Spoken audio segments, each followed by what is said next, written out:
Hey, it's season defining players part 3, and we're staying on that defensive side of the ball.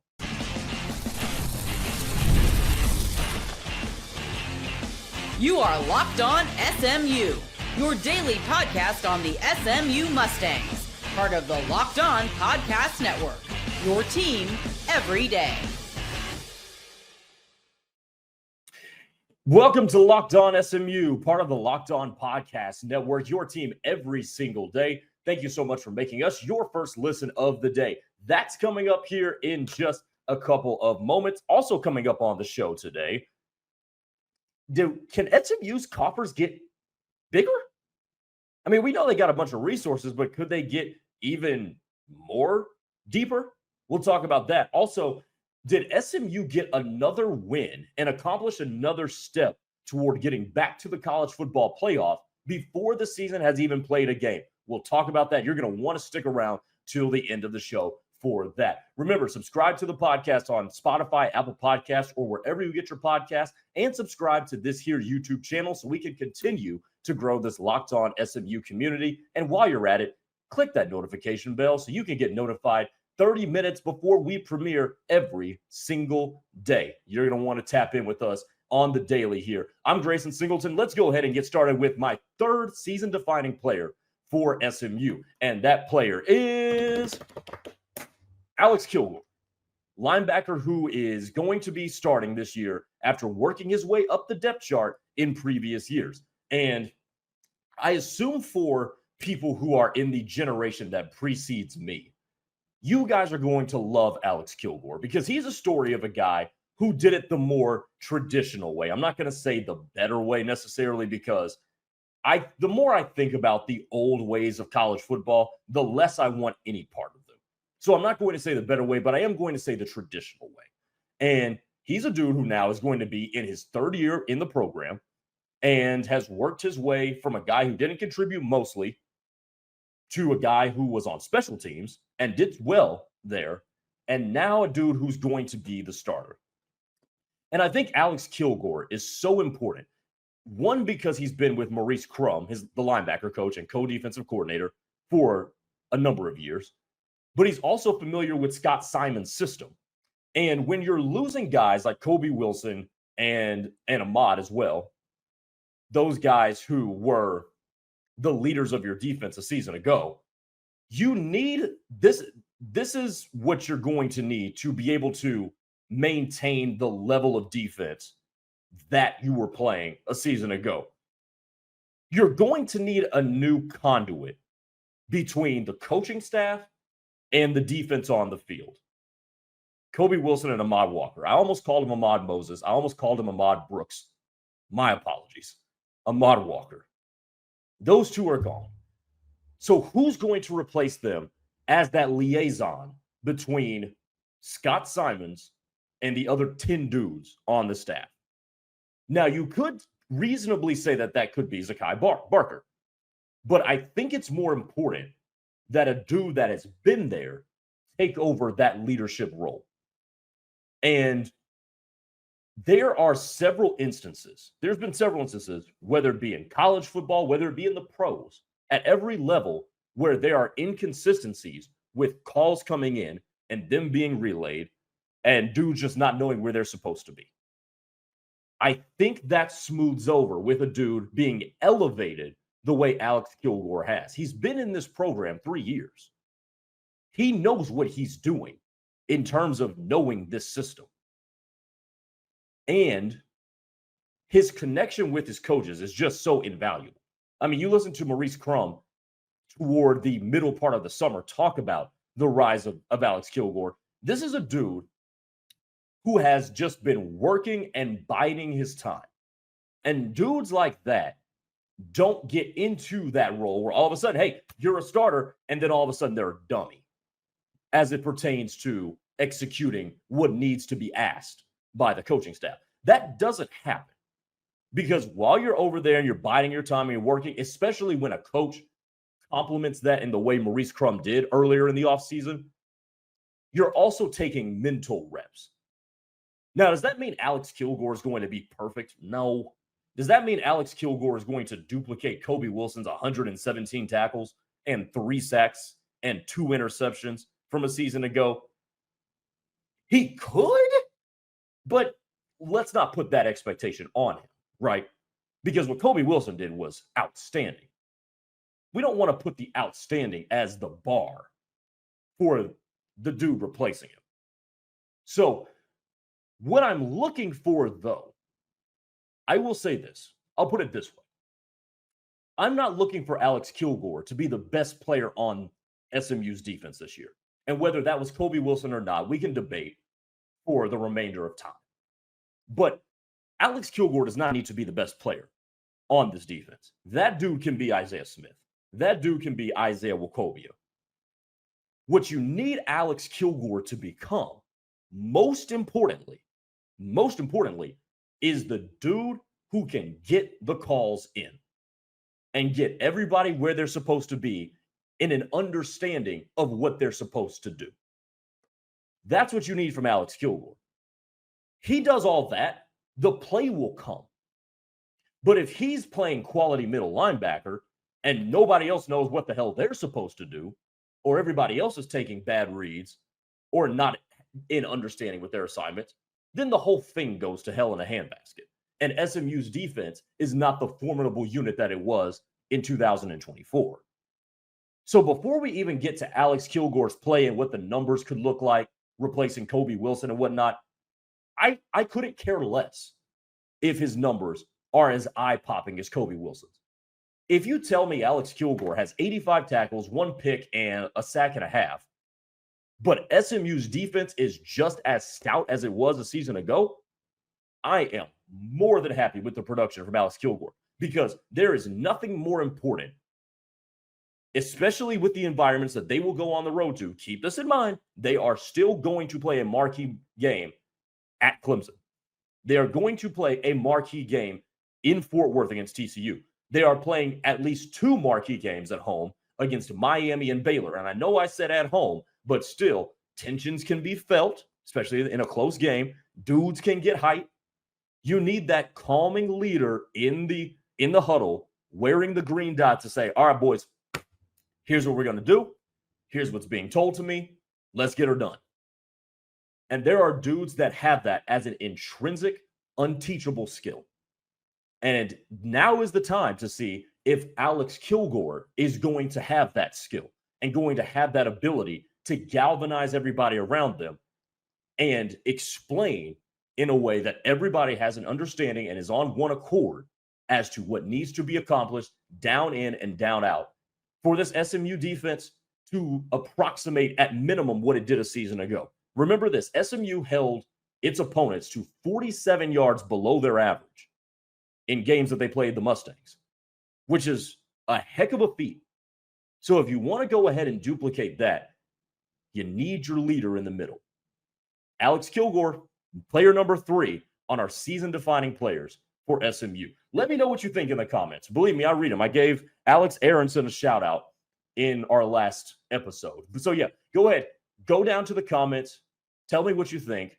Tell me how you think Alex Kilgore is going to perform this year. And by the way, give me a follow on Twitter at Gray_Singleton2. I love to interact with all of you there as well. Coming up next, can SMU's coffers get even deeper? We know SMU's got resources.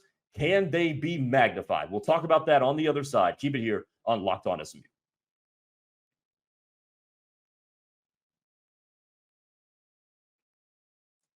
Guys, you've probably heard of Viagra or Cialis. Maybe you've even tried them at a time. But if you're looking for something beyond the usual pill, it's time to meet Rugiet Ready. Rugiet Ready is a next-gen prescription treatment designed to amplify arousal in the brain and boost blood flow. Unlike the usual pills that can take hours, Rugiet's 3-in-1 formula dissolves under your tongue and kicks in fast, on average in 15 minutes. And the effects can last up to 36 hours, so you can stay confident and in control when the moment is right. If traditional options haven't worked, Rugiet might be the answer. Over 150,000 men have already made the switch. Head to Rugiet.com/LockedOnCollege and use LockedOnCollege to get 15% off today. That's Rugiet, RUGIET.com/LockedOnCollege and use promo code LockedOnCollege for 15% off. Individual results may vary with prescription treatment. Compounded drugs are permitted to be prescribed under federal law, but are not FDA approved and do not undergo FDA safety, effectiveness, or manufacturing review. Please visit the Rugiet website for full safety information. Welcome back to Locked On SMU. Thank you so much for making us your first listen. I'm Grayson Singleton. Remember, subscribe to the video and also go check us out on the audio side so you can listen to us on your drive to work as the podcast releases at 8 a.m. Central Time every single morning. Okay, can SMU's coffers get deeper? Now, before you go and respond to that by saying, well, what about the clearinghouse and what about the new supposed salary cap that's making its way through Congress right now? Teams with resources are still going to be able to get ahead using their resources. That's not going to stop. Okay. The NIL world is still going to be alive and well. It will be guardrail to some degree, but you got your resources, you're going to continue to be able to use them. And you look at the teams that are succeeding in modern college football. You look at the teams who are projected to succeed this year. Take, for instance, Miami. Miami spent indiscriminately in the transfer portal this year, namely to bring over a couple of high-end players, quarterback Carson Beck from Georgia and corner Ethan O'Connell from Washington State. They spent into the seven figures to get both of those dudes. So how can your coffers in what has morphed into a baseball-style arms race get even deeper if you're SMU? I did the Tom Dundon story last week that the SMU billionaire alum and the owner of a private equity fund that is based in Dallas bought the Portland Trailblazers to go along with the one NHL team that he owns, the Carolina Hurricanes. Tom Dundon, I don't know if he gives money to SMU athletics for use of luring players, retaining players, and whatnot. I don't know. But whether he does or not doesn't underscore the point here. The point here is that this is a pivotal season for SMU, because if they show that they weren't a fluke, if they show that they weren't a one-hit wonder in the ACC in 2024, imagine the people who are going to open their pocketbooks to donate to the Rhett Lashley revival in Dallas. It's going to happen. It happens everywhere. I mean, I'll take Oklahoma, for instance. Now in the SEC, you show some success coming off of a 6-7 season. Oklahoma is going to get more money. Texas has already seen it. You're telling me that won't happen to SMU? You're telling me that SMU's potential in terms of capital with which to improve their team has been maxed out? No, get out of here with that. This is a pivotal season for a lot of reasons. And the psyche of SMU is probably top of the list. The psyche of SMU has to say, we had this 11-win year last year. We were within a miracle of taking the ACC championship game into overtime. But now everybody's saying we did it because we got the benefit of a weaker schedule. Well, now we've got two teams that people consensusly think are better than us. Another team on our schedule that USA Today, Louisville, thinks is better than us. So let's go play. And by the way, we've got one of the better non-conference schedules in the entire country, playing two top-of-the-line Big 12 teams in the non-con. If they duplicate that record from a season ago, maybe even win a playoff game this year, you don't think people would love to say, I gave money to that? Because here's the thing. Here's the thing about this whole donor-based college athletics system. This is not a function of revenue. Like, we're all in agreement here. This is not a function of revenue when people give money. It's called a donation, not an investment. They're not trying to recoup something out of this. This is based solely on feel good. So if you can say, I donated to maybe help get a guy or two that helped build a winner, you don't think that's going to bring all these good feelings to the people who did that? You don't think people are going to jump on board to be able to say, I donated to build a winner, or I donated to make this better so that they could perform better? You don't think people are going to jump on that? But you got to prove that you're a stable program, because people aren't going to do it if you regress to the mean and you're just going to be an 8-4 team in the ACC year in and year out, maybe with a year pop here, but then also regression to the means that you're going to have a down year here. No, they want to know that you're going to be a perennial contender year in and year out. And never, I learned this in life, my short 23 years that I've been on Earth. Never underestimate the power of feel good, especially as it pertains to the demographic of people who donate big money to the university. Never underestimate the power of feel good. And that's what this is. This is a function of feel good. So SMU, yeah, your last season was a season, if I had to categorize it, it's a we're here season. This season is we're here to stay. And it's already off to a good start. And it's already off to good vibes with what Rhett Lashley has done in the media. Fighting for the ACC, building up his team, so on and so forth. But the work now has to be done in 2025 because you've laid the foundation. Now we got to build the house. And we got to make sure that the house is there to stand. So SMU's resources, the availability of funds that they're going to have might get deeper this year if they are able to duplicate what they did a season ago and get back to the college football playoff. Speaking of the college football playoff, oh, great segue. Speaking of the college football playoff, SMU might have cleared another step to getting back to the CFP before we even play a game. We'll close up Locked On SMU with that on the other side.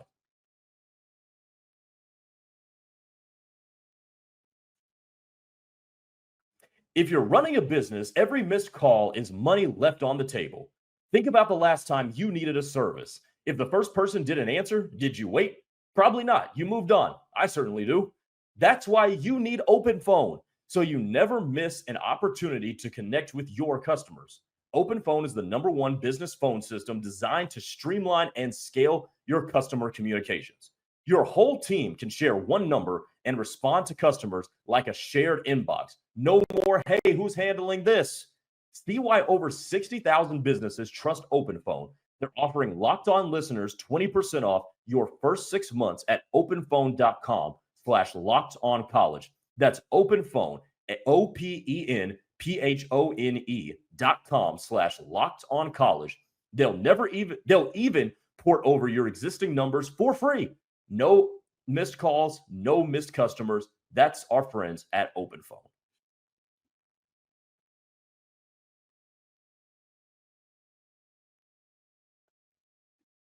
This episode is brought to you by PrizePicks, the daily fantasy platform that lets you turn your football predictions into real rewards.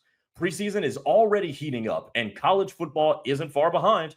Whether you've got your eye on a big-name quarterback or breakout running backs, PrizePicks makes it easy to get in the game.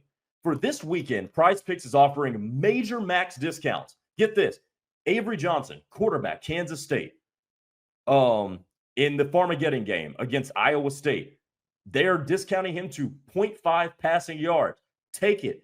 Dak Prescott, max discount for September 4th, the opener against the Philadelphia Eagles, 0.5 passing yards. Take it.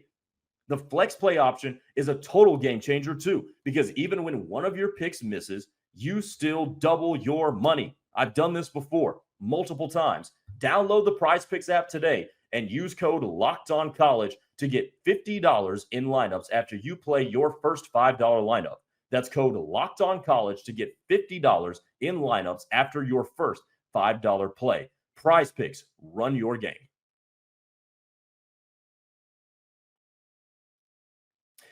Let's close up shop with this. So, getting back to the college football playoff is going to be consequential for SMU. But did the road back there get just a little bit easier today? Let me tell you why that possibly could have been. Because earlier today, this broke. The CFP selection committee is going to use a more enhanced metric. This is in an article according to ESPN's Heather Dinich. In the current strength metric, more weight will now be applied to games against strong opponents. A new added metric of record strength will help the committee determine how teams performed against their schedule, rewarding those that beat high-quality opponents while minimizing the penalty of losing to one. These changes will also provide minimal reward for beating a lower-quality opponent while imposing a greater penalty for losing to one. And all the people said hallelujah and amen.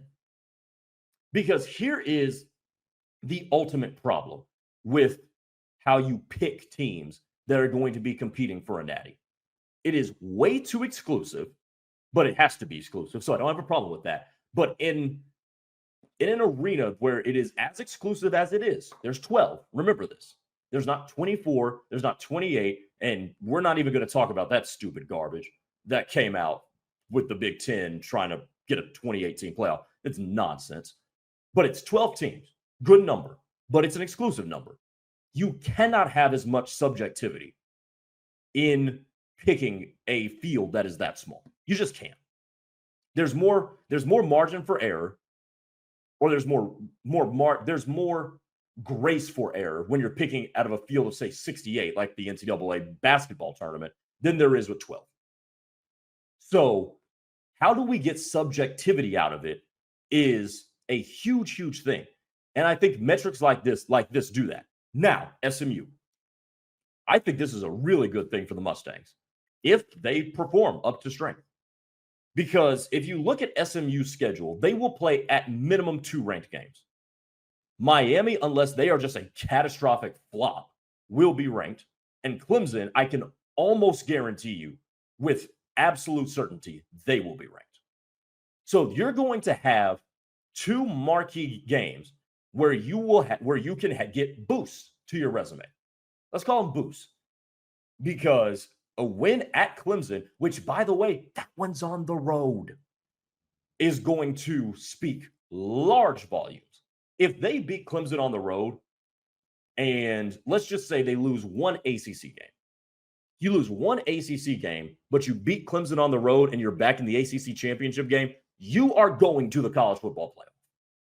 Unless you lost to Boston College, then maybe that kind of neutralizes the win at Clemson. But we're speaking in hypotheticals here. But a win against Miami and a win against Clemson are going to look excellent. Oh, by the way, they play 2 quality teams, Baylor and TCU. Would they be ranked? Sure, maybe. It's not going to be a ginormous boost, but it will be a boost. They are giving themselves more opportunities to take advantage of these new, more specific objective metrics. Now, I don't know how far the metrics go in terms of actually, does a win against Clemson count more than a win against Miami? Because let's say the rankings hold, which they obviously will not. But Clemson is 4 and Miami is 10. Does a win over number 4 count significantly more than a win over number 10? That, I guess, will have to remain to be seen. But those are 2 top 10 wins if they end up being top 10 matchups for SMU. What if Baylor sneaks in at 23? Hell, what if TCU is 25? Does that change things? Does the fact that one of them ends up being 24 or 25 mean a heck of a lot more than if they were the second team ranked out or the first team left out? Maybe it does. But either way, no matter how it slices, how it ends up shaking out, SMU has positioned itself for this very thing right here. And look, I'm not saying SMU is going to have one of the top 10 toughest schedules in the country, because that's obviously nonsense. That's not the case here. But when you're talking about at-larges, you have set yourself up pretty well. You're not playing 3 cupcake games. You're only playing really 2. East Texas A&M and Missouri State, who's feisty sometimes. But you could reasonably say they are playing, and here's where I love this reward, they are going to play at minimum 10 Power 4 games. That means something, especially when we do something like this, because it needed to be done. Now, on a macro perspective, I do wonder, and I do hope for the good of college football, that this encourages more teams to play more quality games. I hope this encourages everybody to play 10 Power 4 games. I hope that's where this goes. Maybe this is too much wishful thinking. I don't know. That remains to be seen. But on a macro perspective, this is excellent. And I think if people actually buy into it, this can become more like the NFL week in and week out. Not every week, not all the way like the NFL, but more like the NFL, where you've got quality playing quality more weeks than not. Again, I've never minded, because you don't have a preseason, I've never minded you get the one cupcake game. But like the SEC schedules, we should not be playing those games in the middle of October. That should not happen. Okay? And that's because the SEC only plays an 8-game schedule. And by the way, speaking of the ACC, because this was a very SEC, how do I want to put this? This was very much like ceding to the SEC's wishes in terms of how can the SEC get more of its teams into the college football playoff? Because the ultimate thing that will annoy the SEC for the longest time is SMU getting in over Alabama. Alabama probably beat a couple more better teams. Alabama also lost to Vanderbilt and then lost a game on the road in Norman that they had no business being shellacked in, because Alabama looked like a team that shouldn't have even been ranked in the top 25 in that game. So Alabama dug its own grave, yes, but the SEC is still going to be pissed that SMU got in over Alabama. And the SEC, because it seems like they're starting to take more and more control of this, is starting to get quite annoying. And this is somebody coming from somebody who lives in SEC country in Norman, Oklahoma. Just an aside.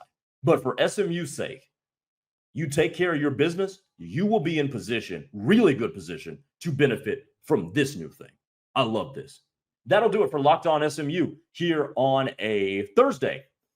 Thank you so much for tuning in. Thank you for making us your first listen. For your second listen, head on over to YouTube and check out Locked On's The Portal with Brian Smith. He's going to keep you up to date on stories like these and everything else happening in the world of college football. We'll talk to you tomorrow when we continue with part 4 of our season-defining players. We are going to the offensive side of the ball tomorrow for the first time. Our first 3 have been defense. Tomorrow is going to be offense to round out the week. And after that, we're preparing for a game. Talk to you tomorrow. Take it easy, everybody.